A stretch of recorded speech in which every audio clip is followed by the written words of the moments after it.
Good morning, Philippines, mga barangay, mga kababayan, mga kapatid. Ngayon po ay araw ng Huwebes, January 9, 2024. Sasamantalahin po natin ang pagkakataon, mga kabarangay, mga kababayan, mga kapatid, upang manawagan sa iba't ibang sektor ng ating lipunan, partikular po ang iba't ibang sikta o relihiyon sa ating bansa na makipagkaisa at sumabay po sa peace rally na gagawin ng Iglesia ni Cristo sa January 13, 2025. Yan po ay sa darating na Lunes.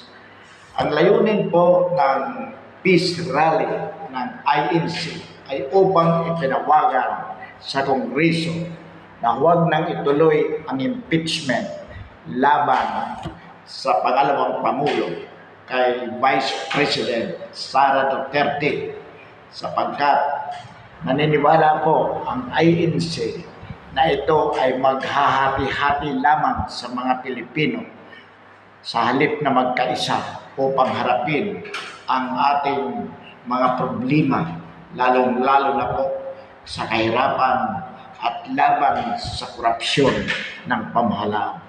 Ang ating pong panawagan, mga barangay, mga kababayan, mga kapatid, sa iba't ibang sektor ng ating lipunan, partikular ang iba't ibang relihiyon, ay upang magkaroon po ng milyon na mga mamamayang Pilipino sa kalsada upang ipanawagan hindi lamang ang impeachment laban sa Vice Presidente o upang huwag ituloy ang impeachment laban sa Vice Presidente. Bagkus ay upang hilingin ang agarang pagbibitiw ng bangag na Pangulo na si PBBM nang sa gayon po ma-install natin ang isang bagong pamahalaan with Inday Sara Duterte as the President. Sapagkat naniniwala po tayo, mga barangay, mga kababayan, mga kapatid, na ang kasalukuyang administrasyon sa ilalim ng bangag na Pangulo ay masyado pong tiwalik. This is the most corrupt administration ever. Kaya ang solusyon po, mga kabarangay, mga kababayan, mga kapatid, ay patalsikin ang dating Pangulo o rather ang Pangulong PBBM, patalsikin sa Malacanang kung hindi po siya kusang magbibitiw. Sapagkat naniniwala po tayo na napakalayo pa po ng 2028 kung saan pagtatapos ang kanyang termino bilang Pangulo. Kung hayaan po natin umabot yan sa 2028, sigurado po na masasadlak sa matinding kahirapan at kaguluhan ang lipunang Pilipino. So upang masolusyonan po agad ang mga problema ang ating kinakaharap, una na po dyan ang kahirapan at ang katiwalian sa pamahalaan. Kailangan po mapatalsik ang kasalukuyang administrasyon at magtayo po ng revolutionary government ang bagong Pangulo in the person of Inday Sara Duterte. Nang sa gayon po mabuwag itong pinakamus corrupt 19th Congress. Alam po natin sa halip na pagtuunan ng kasalukuyang administrasyon ang mga problema ng sambayan ng Pilipino. Halimbawa po dyan ang patuloy na pagtaas ng mga basic commodities. Ito yung tinatawag na inflation.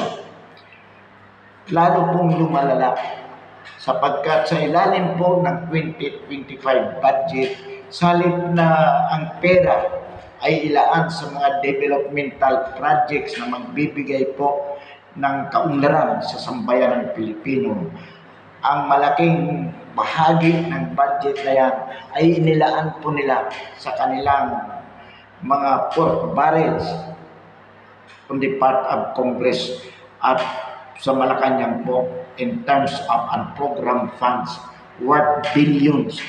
Itong unprogrammed funds, ang presidente po ang mamimili kung ano saan niya gagamitin, anong proyekto.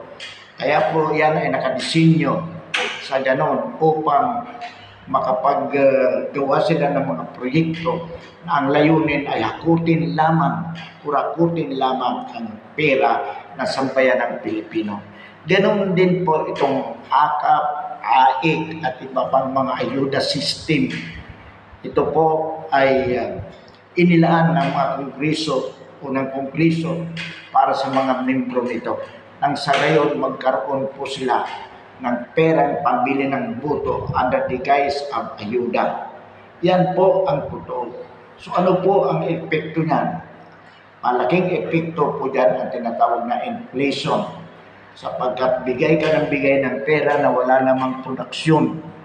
So bumabaha ang pera at nagiging dahilan upang maging lalong tumaas ang mga bilihin, particular po ang mga basic commodities katulad ng bigas at ng iba pang basic na pangangailangan ng sambayanan. So, at bukod pa po dyan sa ipinamimigay nilang pera, na pera naman po ng sambayanan Pilipino, but they make it appears na pera na yung mga politiko na ito. Malaking bahagi din po dyan ay napupunta lamang sa kanilang bulsa. Yan po ang masamang epekto ng tinatawag na ayuda system sa pamamagitan ng AKAP, pamamagitan ng AIC at iba pang tupad at iba't iba pang ayuda, mga kabarangay, mga kababayan, mga kapatid. Kaya po makikita natin na talagang ang sambayan ng Pilipino ay lalo pong maghihirap sa ilalim ng administrasyon ng isang bangag na Pangulo. Nakitang-kita po naman na wala pong malasakit at hindi po marunong magpatakbo sa ating bansa. Kawawa po ang masang Pilipino. Ang tanging solusyon lamang po dito, mga barangay, mga kababayan, mga kapatid, ay mapatalsik sa lalong madaling panahon. At inaasahan po natin itong January.